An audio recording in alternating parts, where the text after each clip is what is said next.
Welcome to the Daily Boogie.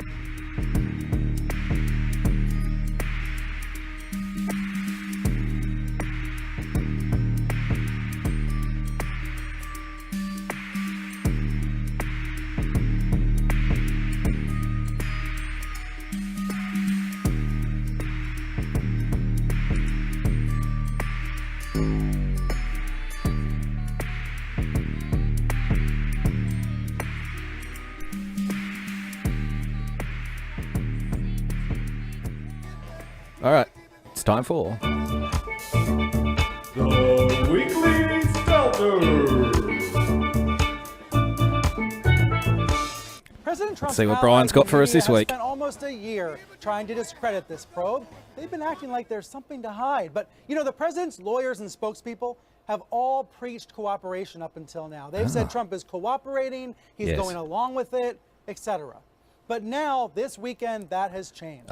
They are saying the investigation seems illegitimate. One of Trump's lawyers says he's praying that the investigation gets shut down. And Trump himself is tweeting Mueller's name for the very first time ever, saying the Mueller probe should have never started at all. Now, the president says there was no crime. no crime. Even though people have already pled guilty. He also says the special counsel's office is stacked against him. It feels like we're inching closer to the edge of a cliff. Imagine two trains on two parallel tracks, because right now I see two very different stories depending on what outlets you're reading and watching. First, here we let's look go. at the pro-Trump media side. See, Trump's this media is allies where started the week by Stelter cheering the House Republicans' kicks into statement top that gear. They found no evidence of collusion. Now, the investigator. See, it all depends on what side you're listening to. If you're listening to the Republicans, there's nothing going on here. Remember, the Trump White House has been doing their best to play down the Mueller investigation, saying, there's nothing going on. Banner is Fun says, every time I see Stelter, it reminds me of the AJ rant about him. I've got good news for you. Coming up later on, we've got AJ's rant of the week. I think I forgot to hashtag it. But see, that's a special little bonus for the people who came in. The people who came in, who, come in just for Alex Jones's rants. We don't want them. We don't want them. We kick them to the curb. Didn't interview key witnesses, but never mind that pesky fact. This was celebration mode. And then came the news that an FBI internal watchdog thought Deputy Director Andy McCabe should be fired instead of being allowed to retire quietly. Boom, this was more good news. Instead of being allowed to retire quietly. It's like Donald Trump charged in there and punched him in the face and took his pension and tore it up in front of him and set fire to it. Just let me go peacefully. I'm a nice guy. I didn't do nothing. News for the Janine Pirros of the world. They have been lobbying for this for months. This guy McCabe needs to be taken out in cuffs. They should not be Philly's in the paid house. by the American people. Thanks for joining us. McCabe is corrupt, and he is as crooked as they come. He is one of those deep state actors that we have been telling you about. On Friday night, AG Jeff Sessions followed through. I just love the concern face. Look. It's like he's doing bad Sean, bad Janine. You know better than that. It's like a concerned parent. It's just adorable. On Friday night, AG Jeff Sessions followed through, delivering a win to the Hannitys of the world, firing the McCabe, Hannitys of the world, giving Trump and his fans a huge victory. Now, Trump cited this on Twitter as proof of lies and corruption inside the FBI, then continued down this track I'm describing and said the Mueller probe never should have started. So that's one track. Picture that track. Now, picture a parallel track where there is no cheering. On Monday. Okay, so that's what's been happening, and now we're going to give you the CNN track, the parallel track, the other reality. Picture the world of news as a set of train tracks. On that track over there, you've got crazy tweeting and Sean Hannity and, poor old Andrew McCabe missing out on his pension, wasn't allowed to retire quietly into the night. Now let's take you to the truth track, the Stelter track. Real news. Stories about the House and the New York Times. also pointed out that the Mueller probe keeps expanding. On Tuesday, a new book came out titled Russian Roulette. It instantly became the #1 best-selling book in the country. Co-author David Korn says this. I think Trump, as we say in the book, aided and abetted the Russian attack on American democracy by helping them sort of cover up and confusing the picture about it. On Thursday, the New York Times broke the news that Mueller has subpoenaed Trump's businesses, the Trump Organization. Now, according to the Times, Trump was particularly angry about this revelation. And you know what has happened since. Trump weighing in for the first time. I can't imagine why Donald Trump would be angry with an investigation going on for 14 months, specifically charged with looking into, you know, activities surrounding the election in 2016, and they're trying to get his business records from 25 years ago. I can't imagine why anyone would be upset with that kind of situation. Can you? I can't. Like, yes, of course. The probe does keep expanding, Kimmy, yes. If you thought alien probing was bad, wait until you meet Mr. Mueller. Directly about Mueller, saying the probe shouldn't have started, once again escalating his attacks against the law enforcement community. These are two parallel tracks, two different... Daniel Barron brings up a good point. New York Times knows Trump's moods. I think he's wearing a mood ring. What appears to be like gold to the casual observer is actually a mood ring. So I think when it goes red, it's like, oh, he's angry. You know how those things work. Narratives about what's going on in America right now. Let's talk about the consequences, potentially, of all this. Jeff Greenfield is here, longtime political analyst, and also joining me in New York, Alicia Menendez, former anchor for Fusion, now a contributing editor to Bustle. Just want to try to chew through these counter narratives, these dueling narratives that we're seeing, Jeff, about the Mueller probe. Seems to me Trump's allies are cheering about McCabe being fired. They're agreeing with the president that the Mueller probe never should have started. And yet I'm seeing a lot of concern from establishment types. That the firing of Bob Mueller could be back on the table, and that could be very dangerous for democracy.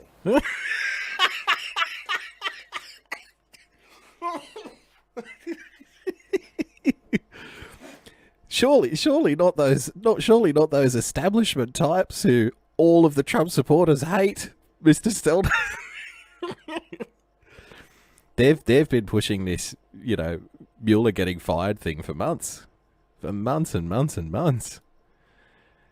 And it didn't sound so convincing. Let's play it one more time. Brian Stelter's thesis. Alicia Menendez, former anchor for Fusion, now a contributing editor to Bustle. Just want to try to chew through these counter narratives, these dueling narratives that we're seeing, Jeff, about the Mueller probe. Seems to me Trump's allies are cheering about McCabe being fired. Okay, Trump's allies are cheering about McCabe being fired. Let's chew through these narratives. The allies are cheering about McCabe being fired, but what about the establishment types? Agreeing with the president that the Mueller probe never should have started. And yet I'm seeing a lot of concern from establishment types. Yes. That the firing of Bob Mueller could be back. The firing of Bob Mueller could be back on the table. Could be. Back on the table, and that could be very dangerous for democracy. For democracy. The establishment of Republicans, ladies and gentlemen, are concerned, perhaps, that the firing of Bob Mueller could be back on the table, perhaps, and this would be damaging to democracy, perhaps. Let's chew through these parallel narratives. Yeah. Well, this is Groundhog Day. Oh, it's happening. Because for a year, we've been basically, or at least since Comey was fired, we've been actually talking about the same thing. People alleging serious... Yes, I know. Jeff, that's the problem.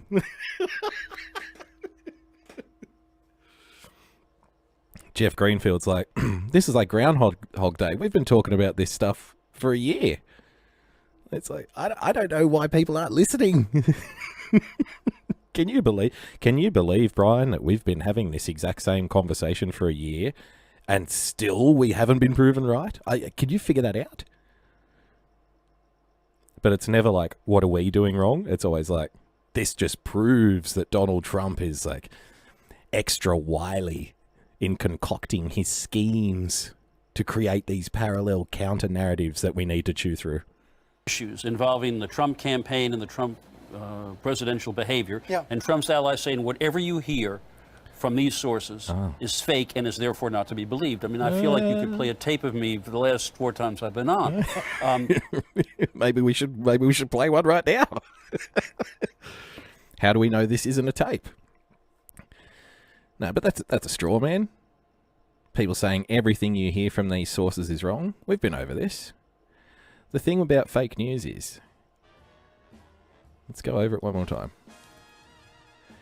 The term fake news is just like a sledgehammer, but really what we're talking about is much more nuanced than everything over there is real and everything over there is fake.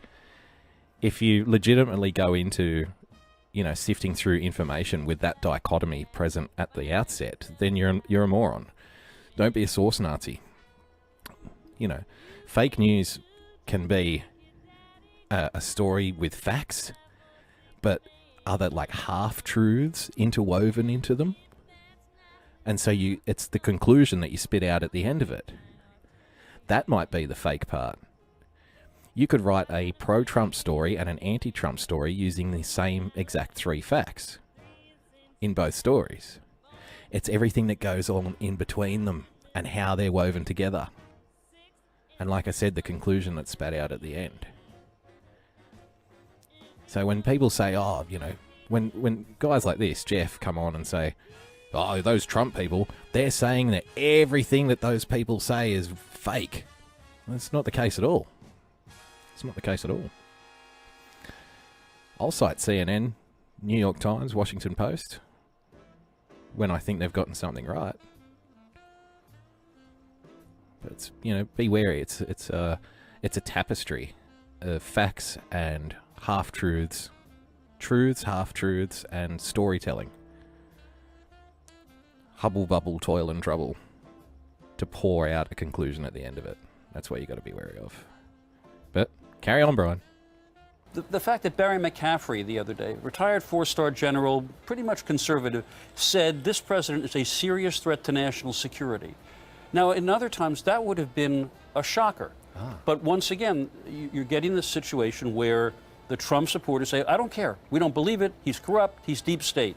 And the last part of Groundhog Day is... Just based on no evidence whatsoever. There are no idiosyncrasies in regards to the Mueller team. There are no questionable circumstances surrounding the FISA warrants. There are no looming questions in regards to ethics at the top of the FBI. There is no suspicion of people leaking information to the press when they shouldn't have. There's none of that. No. It's just everything. Everything that those people are saying is fake, and we just don't believe what you're telling us, CNN, just for the sake of it.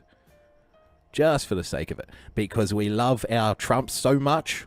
We just love our Trumpy, and he ain't gonna do nothing wrong, and everything you say is fake, mate.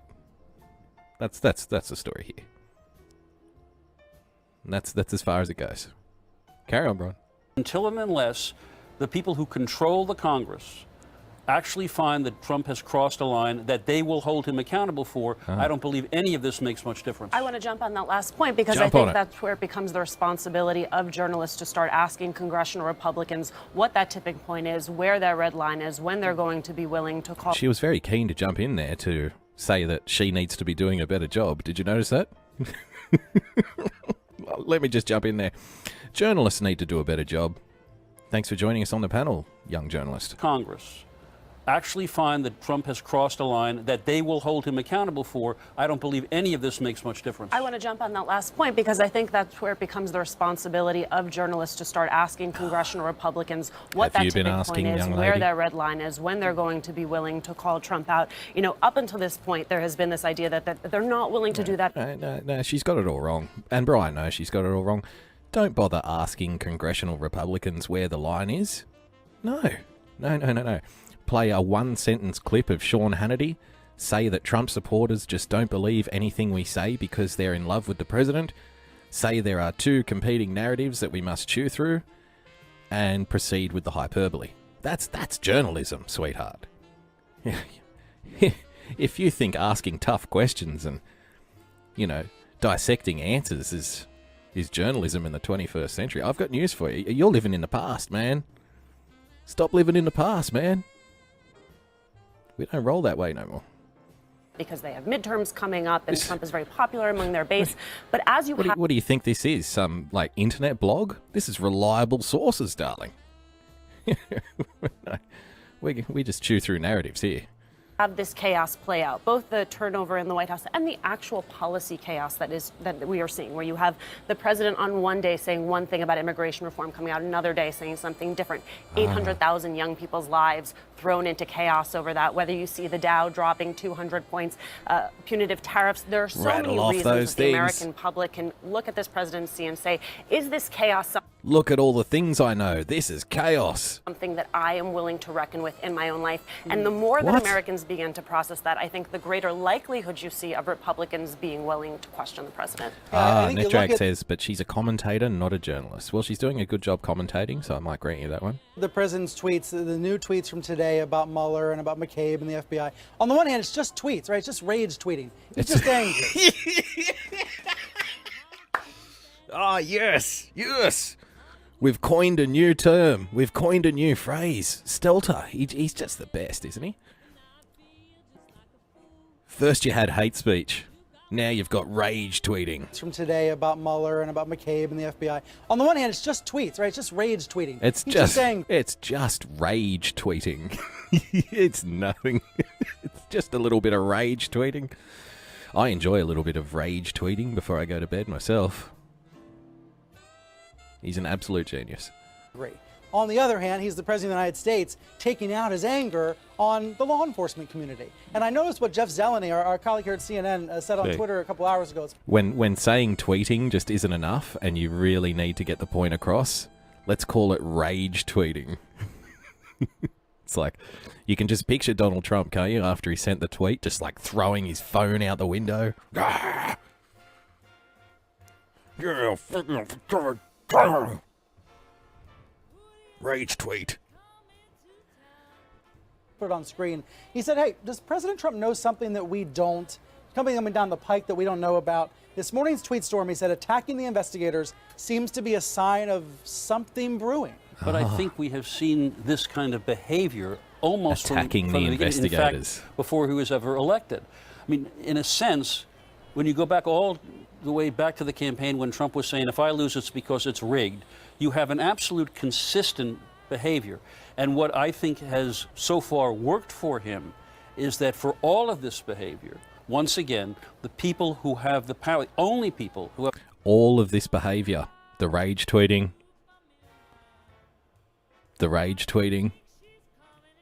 and the rage tweeting.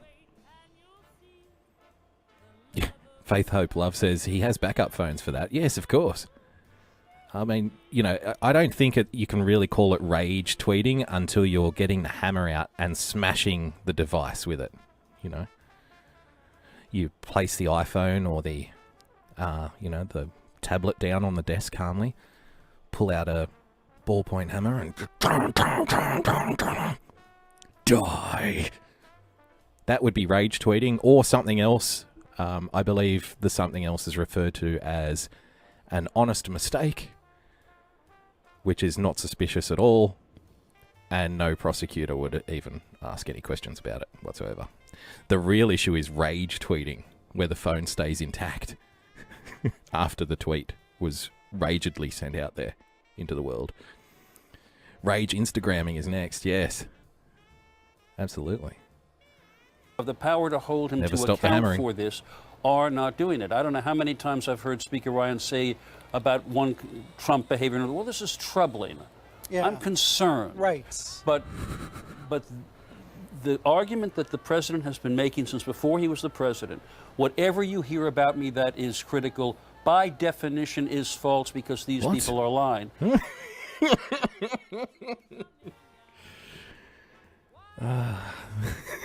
Again, it's just made up. It's made up reality. Rage scoping, yes.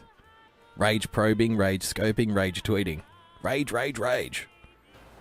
What he did in his tweets this morning about memos. This is about McCabe having memos just like Comey. Trump said, can we call them fake memos? And by the way, he rage tweets from Melania so he can throw them as far as he wants and carry on, says James.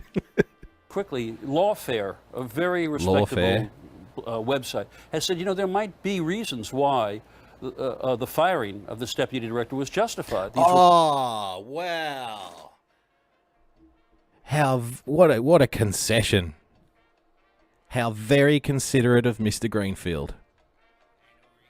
After precisely 7 minutes of everything is a lie, poor old Andy McCabe was robbed of his pension, wasn't allowed to retire quietly into the night. Add into the mix Donald Trump's rage tweeting. Add into the mix journalists need to pick up the slack and start sticking their finger in the chest of these congressional Republicans. When is enough enough? When are you going to bring Donald Trump in? When are you going to hold him to account? Fire off another rage tweet or two. There is a website called Lawfare, and they say, yeah, there may be a little bit of, there may be a couple of good reasons why McCabe was fired. Phew.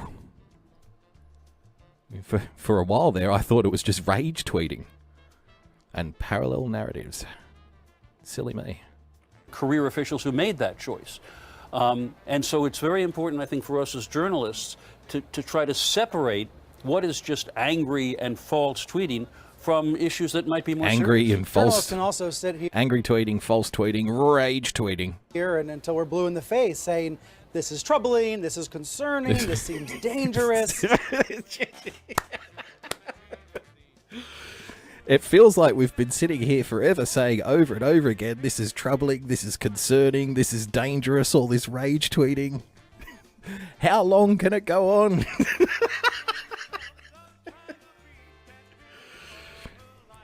I'm going blue in the face talking about how concerned I am, how dangerous this is. Why isn't anybody listening to me? Don't you feel a little concerned too? See that? The guest brings up the idea, the thought bubble that, yeah, there may be a good reason why Andrew McCabe was fired. And Stelter, because he's a pro, he's an absolute pro, and I respect him immensely, he just drops straight into, I've been going on and on about how concerned I am, how dark and dangerous this is. Till I've gone blue in the face. So we're just back onto that. It's like, nah, never mind those maybe legitimate reasons why Andy McCabe was fired. Never mind that. Let's put that to one side. Don't you think this is incredibly troubling and dark and disturbing and dangerous? All of this rage tweeting that Donald Trump's engaging in? Can we stick to the rage tweeting, please? Tom Shadley, thanks for joining us. And yet the real power lies with Republicans in Congress to be a check on the president. I think that's where this conversation comes back to is what are we hearing from those people in power? So it's like we're hearing from law experts that there may be a reason for Andy McCabe getting fired. But the real conversation here is this is dark and dangerous and disturbing. And what do people say about that? It's like expert conversation steering 101. Brian Stelter. If you have a bifurcated media market where there are people who believe that there's real news and fake news, then you need an established messenger that they believe is a real messenger to come in and actually break through that dichotomy. Today you had Senator Marco Rubio. Sorry I'm late, darling, but I made it. On This Week with George Stephanopoulos, asked about the Mueller probe, saying that he has faith that it will be carried out. Those are the types of questions that need to be continued to be asked. And I think that, we will see more of those questions in the next few weeks. And Jeff Flake on State of the Union. Great insights there. We should be asking this question. Great. Thanks for chipping in. Which comes up again in an hour saying, I just hope Trump isn't laying the groundwork to fire Mueller because it just can't happen. One more note on this. One of the unintended consequences of President Trump's focus on the FBI and McCabe and fire Director James Comey is that he seems to be helping.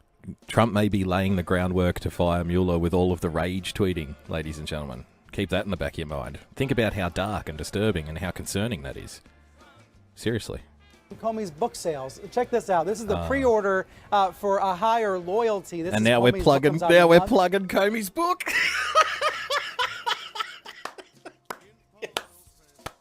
Yes.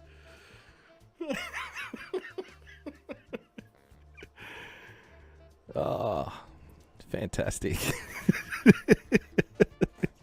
Got to get the plug in there for James Comey. So, there you have it.